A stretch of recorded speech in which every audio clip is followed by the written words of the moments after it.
जिस तरह से भारतीय जनता पार्टी मुद्दों से हटा करके एक आम लोगों को लूट रही है, उनकी जेबों से पैसा निकाल के अंबानी और अडानी को दिया जा रहा है। तो दे दोगे, लेकिन जो हिंदू मुसलमान के बीच में जो खाई पैदा हुई है, जो दूरियां पैदा हुई है, वो खत्म कैसे होगा? चारों तरफ हिंसा के ही वातावरण दिख रहे हैं। हमें सबसे बड़ा दुख इसका होता है, पटेल की मूर्ति बनवा दी, स्टेडियम बना दिया, बिहार आसाम में लोग गरीब कितनी भूखमरी से जी रहे हैं, बड़े बड़े काम कर रहे हैं, गरीब जनता पे ध्यान नहीं इनका जरा सा भी। ना तो कोई शिक्षा पे बात करता है, ना रोजगार पे बात करता है। आएंगे भाइयों बहनों, मैंने ये कर दिया, वो कर दिया, ये कर दिया, ठीक है ना, कोई कभी शिक्षा रोजगार पे तो बात ही नहीं करना। नमस्कार दोस्तों, मैं शिव इस समय लाल किले पर मौजूद हूँ। यहाँ के लोगों से हम जान लेते हैं कि आखिर वो भारत जोड़ो यात्रा को लेकर क्या सोचते हैं, उनके मन में क्या है, क्या लगता है भारत जोड़ो? देखिए, भारत का जुड़ना बहुत ज़रूरी है, समानता के सूत्र से, मानवता के सूत्र से और समानता के सूत्र से देश को बांधना एक साथ बहुत ज़रूरी है। ये इस टाइम देश की बहुत बड़ी प्रायोरिटी है। नहीं तो देश इस टाइम जो मतलब चारों तरफ हिंसा के ही वातावरण दिख रहे हैं। चारों तरफ लोग हिंसा ही फैला रहे हैं और धार्मिक हिंसा, कट्टरवादी हिंसा। ये जो धर्म है पूरे संसार का अलग अलग नहीं हो सकता। मेरा धर्म, आपका धर्म, श्रोताओं का धर्म अलग अलग नहीं हो सकता, क्योंकि हमको किसी एक ही परम शक्ति ने बनाया है। और ये जो देश को धर्म के नाम पर डिवाइड करते जा रहे हैं, और ये मुझे तो कभी कभी ऐसा लगता है कि भारत पाकिस्तान जो हुआ था 1947 में, कहीं ये उस स्थिति पर तो नहीं पहुँचा। विरोधी तो कह रहे हैं कि ये भारत तोड़ो यात्रा है, ये तोड़ रहे हैं। भारत टूटा कहाँ से? देखिए, आज जो कांग्रेस विपक्ष में है, विपक्ष का भी मजबूत होना बहुत ज़रूरी है। वो देश के हित में है। अगर विपक्ष को आपने बिल्कुल ही ख़त्म कर दिया तो जो एग्जिस्टिंग सरकार है उसकी इतनी मनमानी हो जाएगी कि वो कुछ ऐसे भी फैसले ले सकती है जो देश के हित में नहीं है। विपक्ष का काम है सरकार को चेतना देना, और ताकि सरकार को ये भी ध्यान रहे कि हम कहाँ गलत हो गए, कहाँ से हो गए। ये क्या लगता है कि इस यात्रा से जो है वो दबाव बढ़ेगा, बीजेपी सरकार पर दबाव बढ़ेगा, मोदी सरकार पर? देखिए, इस यात्रा से बीजेपी सरकार पर जरूर दबाव बढ़ेगा, क्योंकि सरकार को भी ये चिंता है कि हमारी गलतियां कहाँ हैं, और गलतियां विपक्ष ही बताता है, और विपक्ष अपनी भूमिका, अहम भूमिका सक्षमता से निभा रहे हैं।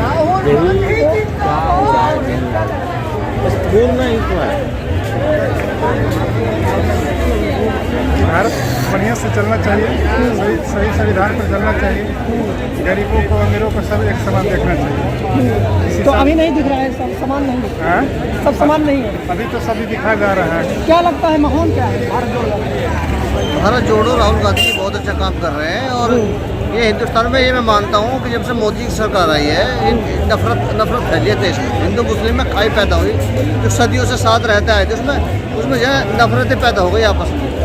और मोदी ने एक हरफ कहा, भाई ऐसा ना करो, और जो ऐसे करता है उनको जेलों में डालो, जो वो किसी भी मजहब का हो। जी, तो इससे किसको फायदा हो रहा है? भारत जोड़ो यात्रा से कुछ लोग कह रहे हैं कि पार्टी और राहुल गांधी को फायदा हो रहा है, देश को क्या फायदा होगा? देश को फायदा जब तो होगा जब ये सत्ता में आएगी। देखो, इनसे कुछ गलतियाँ हुई है, लेकिन अपनी गलतियों को सुधार रहे हैं। और ये है, कांग्रेस में सबका काम चल रहा था, सबका रोजगार चल रहा था, भारत में एकता थी। और ये नहीं, सबका साथ सबका विकास हो रहा है शुरू में। कौन कह रहे हैं? मोदी जी। हाँ। किसी का भी नहीं हो रहा है भाई। हमें सबसे बड़ा दुख इसका होता है, पटेल की मूर्ति बनवा दी, स्टेडियम बना दिया, बिहार आसाम में लोग गरीब कितनी भूखमरी से जी रहे हैं, बड़े बड़े काम कर रहे हैं, गरीब जनता पे ध्यान नहीं इनका जरा सा भी। मुझे इस चीज़ से बहुत सख्त नफरत है इस पार्टी से। अरे सोनू सूद कितना अच्छा आदमी, गरीबों के लिए कोरोना में भागा फिरा वो इंसान, और मोदी ने उस पर ईडी का छप्पा मरवा दिया।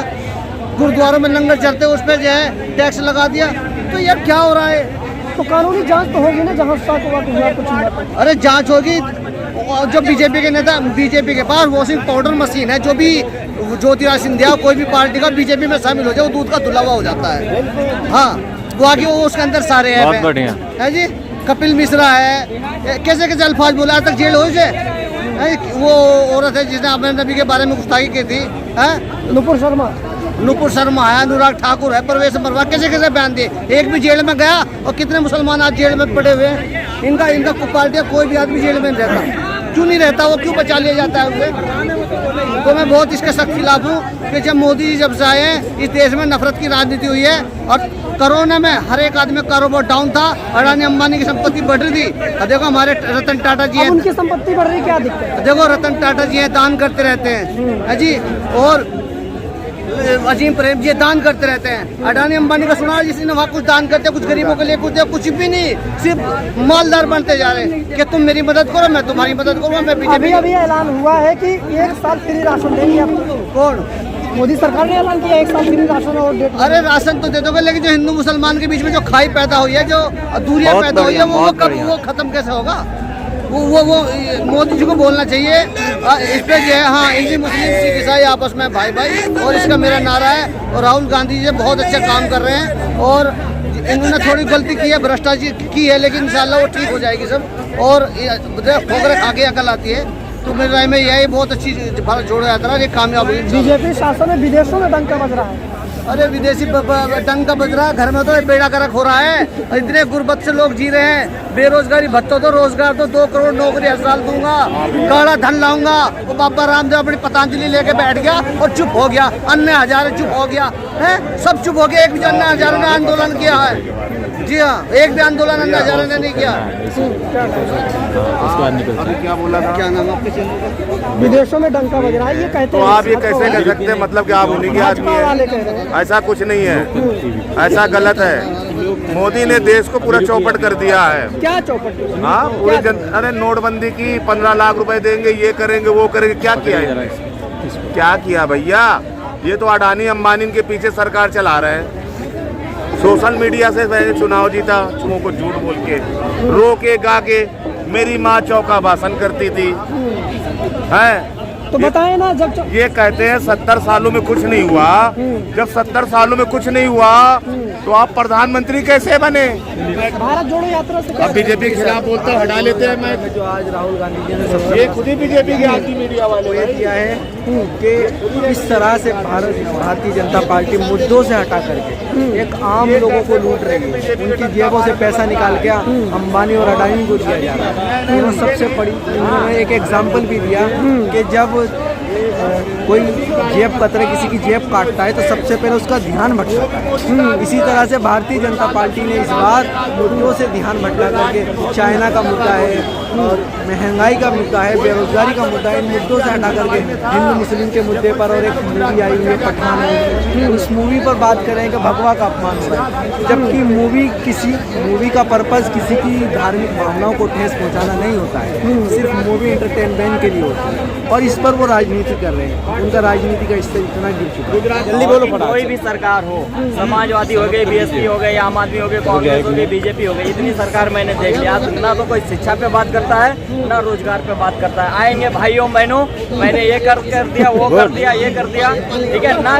कोई कभी शिक्षा रोजगार पे तो बात ही नहीं करना, और उसके बाद में फिर बोलेंगे कि हमारी युवा जो है वो हिंदू मुस्लिम कर रही है, वो दूसरी पार्टी उसके ऊपर। कौन करेगा इसकी बात? कौन करेगा? अभी प्रधानमंत्री को करना चाहिए, मुख्यमंत्री को करना चाहिए। उत्तर प्रदेश में मैंने ऐसे विकल्प क्या है? विकल्प क्या है? शिक्षा के तौर पर ऐसे मंत्री देखे जो खुद हाई स्कूल नहीं पास हो, उन्हें बेसिक शिक्षा कैबिनेट मंत्री बना दिया जाता है। तो ऐसे नेता जब होंगे, आपने सारी पार्टियों के नाम गिना दिए, लेकिन विकल्प क्या है? कौन कर सकता है? विकल्प किस पे भरोसा करे? केजरीवाल साहब आए थे, सुने थे कि हाँ बढ़िया सिविल सर्विस सेवा पास करके बंदा आया हुआ है, ये कहाँ अच्छा काम करेगा, ये भी वैसे निकल गए। ले दारू एक के ऊपर एक फ्री, एक के ऊपर एक फ्री। जो आपने बाबरी राम मंदिर का मसला छेड़ा, उस पर बात करना 12 मिनट का हो गया, जल्दी बोलो। सुप्रीम कोर्ट ने ये कहा था कि किसी मंदिर को तोड़ के मस्जिद नहीं बनाई गई। जो हिंदू और मुसलमानों को जो सबसे बड़ा झगड़ा था वो यही था कि मंदिर को तोड़ के मस्जिद बनाई गई। लेकिन सुप्रीम कोर्ट ने इस झगड़े को वहीं ख़त्म कर दिया था जब सुप्रीम कोर्ट ने कहा कि मस्जिद किसी मंदिर को तोड़ के नहीं बनाई गई। जो हमारा हज़ारों 500 साल का झगड़ा था वो वहीं ख़त्म हो जाएगा।